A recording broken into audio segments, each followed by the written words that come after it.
ये विक्रम ने, आप भी अपना ये पेपर अपने को भेज सकते हैं व्हाट्सएप पे। तो ये मुझे विक्रम ने भेजा है, और जिस जिले में पेपर हुआ है और बाकी के जो भी जिले में पेपर होना बाकी है उनके लिए काफी इंपॉर्टेंट है। पहला क्वेश्चन ये है कि जो बास्टिल का ये पतन है वो कब हुआ था। दूसरा क्वेश्चन है भारत का सबसे पूर्वी देशांतर कौन सा है, और डेमोक्रेशिया शब्द किस भाषा का शब्द है। पालमपुर के लोगों का प्रमुख आर्थिक गतिविधि क्या थी। नेक्स्ट क्वेश्चन है, एक स्थलीय बाग को 3 ओर से समुद्र से घिरा हुआ हो उससे क्या कहते हैं, तो उसको प्रायद्वीप कहा जाता है। भारत में सार्वभौमिक वयस्क मताधिकार की आयु कितनी होती है, तो मताधिकार की जो है वो 21 वर्ष होती है। नेक्स्ट है, रूस की क्रांति कब हुई थी, तो रूस की क्रांति ऑप्शन आपके सामने 1905, 17, 1947, 1978। खनन क्रिया को किस क्षेत्र में शामिल किया जाएगा, प्राथमिक, द्वितीयक, तृतीयक और विनिर्माण। अगला प्रश्न आपकी, किस स्थान को पर विश्व का सबसे अधिक वर्षा होती है, तो ये मासिनराम में होती है, चेरापूंजी, मासिनराम मेघालय में, ठीक है, चेरापूंजी में। तो इसका आंसर हो जाएगा आपके चेरापूंजी। अच्छा, राजस्थान का चेरापूंजी किसे कहा जाता है, राजस्थान में सर्वाधिक वर्षा किस जिले में होती है, कमेंट करके इसका उत्तर बताना। और स्वर्ण जयंती ग्राम स्वराज योजना किस वर्ष प्रारंभ की गई थी। भारतीय संविधान में मूल अधिकारों की संख्या कितनी है। नेक्स्ट है फिर क्वेश्चन आपके, रिक्त स्थान, आपको यह बताना है कि नेपोलियन फ्रांस का सम्राट कब बना था। भारत में लोकसभा का चुनाव प्रत्येक 5 साल बाद होता है।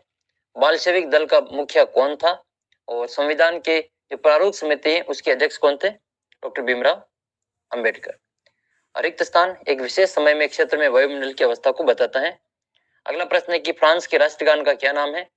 अच्छा, फ्रांस के राष्ट्रगान का तो नाम आपको पता होगा, आप तो अपने भारत के जो राष्ट्रगान है उसका नाम बताना, और भारत का राष्ट्रगान किसने लिखा ये भी आप कमेंट करके बताना।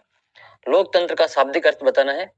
विधानसभा के क्षेत्र, हर क्षेत्र में चुने गए प्रतिनिधि को क्या कहते हैं, तो विधानसभा का हर क्षेत्र से चुने गए प्रतिनिधि को हिंदी में विधायक कहते हैं, हिंदी में इसको विधायक कहा जाता है। अंग्रेजी में इसको एमएलए कहते हैं, मेंबर ऑफ लेजिस्लेटिव असेंबली। तो आपके विधायक कौन है अभी वर्तमान में, आप मुझे कमेंट करके जरूर बताना। राजस्थान में अभी वर्तमान में 200 विधायक हैं, विधानसभा सीटें कितनी है, 200 हैं। तो आपके विधायक कौन है आप कमेंट करके मुझे बताना। किस राज्य में लोकसभा की सीटें सर्वाधिक हैं, तो उत्तर प्रदेश में लोकसभा की सीटें वो सर्वाधिक है, सबसे ज्यादा सीटें लोकसभा की सीटें वो उत्तर प्रदेश में, और अपने राजस्थान में लोकसभा की सीटें हैं 25। इसके अलावा आंध्र प्रदेश की भी जो सीटें वो 25 है, ध्यान रखना है। 1917 में क्रांति के समय रूस का सम्राट कौन था, किन पवनों के कारण मालाबार तट पर वर्षा होती है, बस्तर का विद्रोह कब हुआ था, और जावा में वन प्रबंधन किसके अधीन था, भारत में निर्धनता का आकलन किस संगठन के द्वारा किया जाता है। डॉक्टर अंबेडकर ने किस मूल संविधान को भारतीय संविधान की हमारे संविधान की आत्मा कहा है, और हमारे राष्ट्रीय मानवाधिकार आयोग की स्थापना कब हुई है। भारत किन किन राज्यों में कर्क रेखा गुजरती है, तो भारत के 8 राज्यों में कर्क रेखा गुजरती है, और राजस्थान के 2 जिलों से होकर कर्क रेखा गुजरती है, डूंगरपुर और बांसवाड़ा से, जबकि भारत के 8 राज्यों से ये रेखा गुजरती है। भारत में उपचुनाव क्या है, स्थायी पूंजी से आपका क्या अभिप्राय है, जल विभाजक का क्या कार्य है, एक उदाहरण देना है। तो राजस्थान की जो अरावली है वो जल विभाजक का कार्य करती है। गंगा की 2 मुख्य धाराओं का नाम लिखिए, ये कहां पर एक दूसरे से मिलकर है जो गंगा नदी का निर्माण करती है, तो देवप्रयाग और अलकनंदा, आपने नाम सुने होगा वहां पर ये। नवा प्रश्न आपके, संसाधन के रूप में लोग से आप क्या समझते हैं, और बेरोजगारी शब्द का आपको व्याख्या करनी है। रंग भेद नीति के बारे में समझाना है।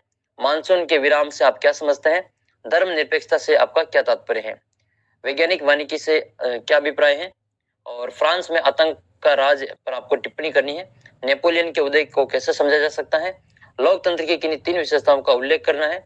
लोकतांत्रिक और गैर लोकतांत्रिक चुनाव में आपको अंतर बताना है। हमें संविधान की आवश्यकता क्यों हुई, संविधान क्या है, इसका आपको महत्व बताना है। फिर आपके द में इनको मिलान करना है। रूसी साम्राज्य में सक्रिय मुस्लिम सुधारवादी, महिला मताधिकार आंदोलन समर्थक, वोट का अधिकार केवल संपत्तिधारियों को देने के पक्षधर, और रूस के स्थानीय जो स्वशासी संगठन है उनसे इनको मिलान करना है। फिर आपको इनसे आपस में मिलान कर लेनी, इनका गठन कब कब हुआ था। और अगला प्रश्न आपके, मानव निर्धनता से आप क्या समझते हैं, राष्ट्रीय ग्रामीण रोजगार गारंटी की मुख्य विशेषता क्या है, जो अभी हम मनरेगा कहते हैं वही महात्मा गांधी नरेगा वाली योजना। और भारत की निर्धनता के किन्हीं 4 कारणों का वर्णन करना है। और भारत के मानचित्र में आपको थार का मरुस्थल, पश्चिमी घाट, मालवा का पठार, कोरोमंडल तट और छोटा नागपुर का पठार दर्शाना है। राजस्थान के मानचित्र में किन्हीं 4 स्थानों को अंकित करना है, फिर भारत के मानचित्र में अरब सागर, उत्तरी मैदान, बंगाल की खाड़ी, लक्षद्वीप और पूर्वी घाट। ये आपका पूरा कक्षा 9 का सामाजिक का पेपर है और सभी पेपर आपको इसी प्रकार से इसी चैनल पे आपको मिल जाएंगे।